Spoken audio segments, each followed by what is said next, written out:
एक अच्छा 8 के अध्याय 6 की प्रश्नावली 6.2 का दूसरा सवाल है। आखिरी प्रश्न है, बताइए सत्य या असत्य किसी भी विषम संख्या का घन सम होता है। इसे निकालने के लिए जैसे मान के चलो, यहाँ पर उदाहरण के लिए यहाँ पर कर रहा हूँ, ठीक है। ये वैसे तो असत्य होता है। क्या होता है? असत्य।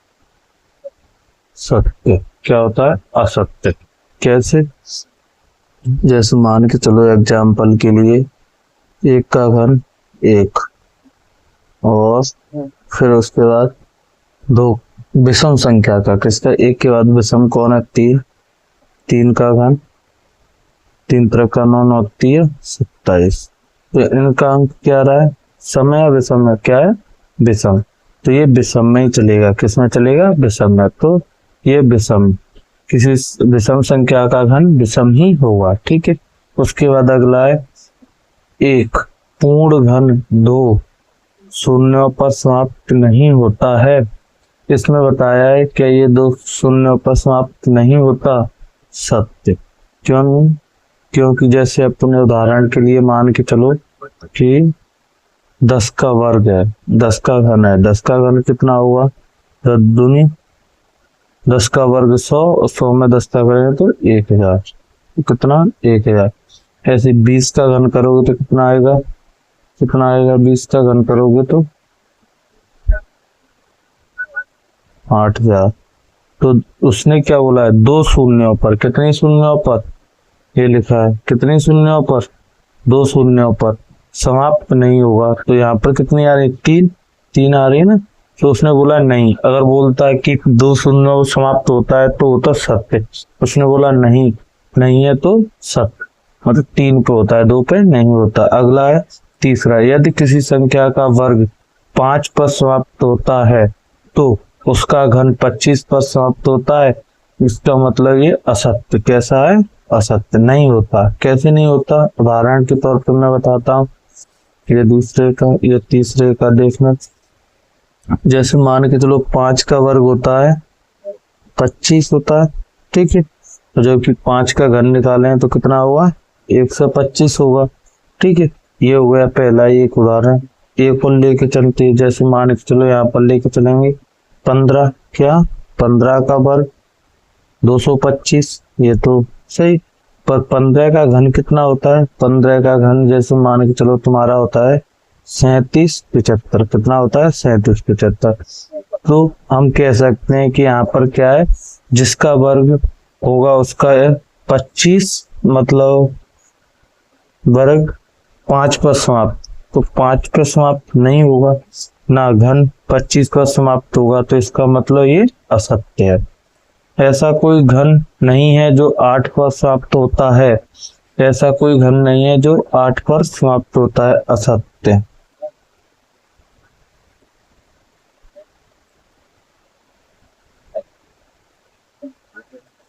ऐसा कोई घन नहीं जो 8 पर समाप्त होता है, नहीं, बल्कि ऐसा होता है कि घन 8 पर समाप्त होता है। जैसे इधर मैं बताऊं आपको, प्रश्न नंबर 4 उदाहरण।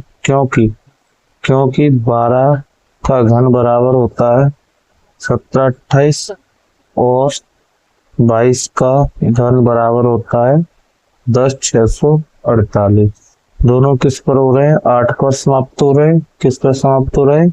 8 पर समाप्त हो रहे हैं। तो इसका मतलब ये सही असत्य है। कैसा है ये? असत्य है। कैसा है? असत्य। अगला सवाल, दो अंकों की संख्या, दो अंकों की संख्या का घन 3 अंकों वाली संख्या हो सकती है। तो इसमें क्या बोल रहा है वो? दो अंकों वाली संख्या 3 अंकों, ऐसा दो अंकों वाली संख्या का घन 3 अंकों वाली संख्या हो सकती है। ऐसा ये असत्य नहीं हो सकती। क्योंकि असत्य। यहाँ पर बताऊं, जैसे 10, दो अंक कौन है? 10 है। तो 10 का घन कितना होता है? 1000।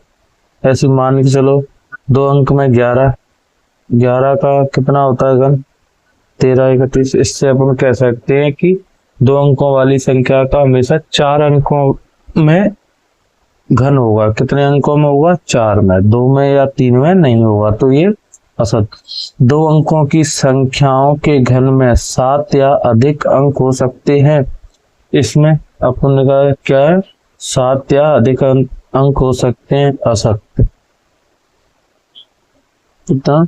2 अंकों वाली संख्या का घन 7 अंकों से अधिक हो सकते हैं, असत। नहीं हो सकते। कैसे नहीं हो सकते? क्योंकि सबसे बड़ी संख्या कौन है? 99। क्या है? 5वें का 99। सबसे बड़ी संख्या कौन है? छठवा। 5वां छठवा ही है। तो सबसे बड़ी संख्या कौन है? 99। जो 99 का घन निकालोगे तो 99 घन आएगा 97, 0, 2, 99। तो इसमें कितने अंक? 1, 2, 3, 4, 5, 6। कितने? 6। जब उसने क्या बोला है? 7 से अधिक। 7 से अधिक तो आ ही नहीं रहे। सबसे बड़ी संख्या 2 अंकों में 99, 99 का आ रहा है 6 अंकों में, तो 7 में आ ही नहीं सकता, तो इसलिए असत। 1 अंक वाली संख्या का घन 1 अंक वाली संख्या हो सकती है। हाँ, 1 अंक वाली संख्या हो सकती है, इसका मतलब ये सत्य। कैसे? सत्य। जैसे जैसे 7वां, जैसे कि 1 का घन 1, 3 का घन, 2 का घन, 2 का घन कितना है? 8। तो अपन लिख सकते हैं कि यहाँ पर 1 अंक वाली संख्या का घन 1 अंक वाली संख्या हो सकती है, इसका मतलब। अगर वीडियो अच्छा लगे तो लाइक करना, सब्सक्राइब करना। Thank you.